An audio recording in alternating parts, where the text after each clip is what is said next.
Leaflet ধরো সব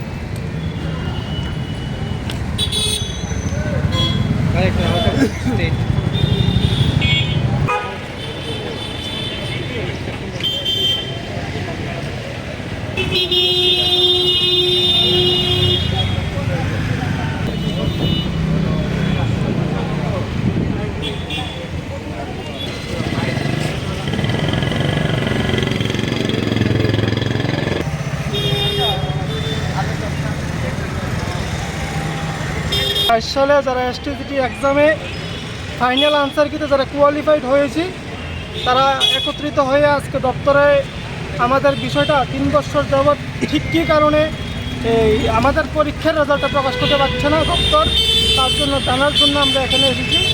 কিন্তু আমরা দুর্ভাগ্যক্রমে জয়েন্ট সেকেন্ডারি এডুকেশনের ডাইরেক্টরকে আমরা উনি আউট অফ স্টেশন থাকাকালীন থাকার জন্য আমরা ওনার সাথে দেখা করতে পারিনি। কিন্তু আমরা আজকে এখান থেকে দপ্তরের আধিকারিক বলেন, আমাদের মাননীয় শ্রদ্ধেয় মুখ্যমন্ত্রী স্যার বলেন বা ক্যাবিনেট প্রত্যেকটা সদস্যের কাছে বলেন, আমরা এখান থেকে একটা অনুরোধ করতে চাই, স্যার আমরাও একটা রক্তে মাংস করা জীব, আমাদের মধ্যে একটা ধৈর্যের একটা বাঁধ আছে। এই ধৈর্যের বাঁধ বেকারত্বের কারণে দিনের পর দিন ভেঙে যাচ্ছে।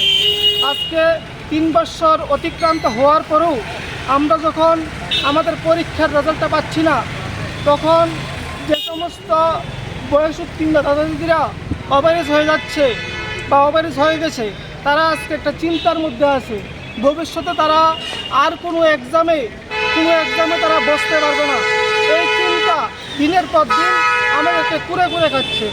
আমরা চাই সিএম স্যার আমাদের 2022 সালের এসটিজিটির বিষয়টা নিয়ে একটু নজর দিক এবং আমরা যারা কোয়ালিফাইড হয়ে রেখেছি এই রাজ্যে শিক্ষক স্বল্পতা দূরীকরণের লক্ষ্য নিয়ে আমাদের সকলকে যাতে একসাথে স্যার নিয়োগ করে, সেই বিষয়টা আমরা স্যারের কাছে একটা আবেদন আকারে রাখতে চাই।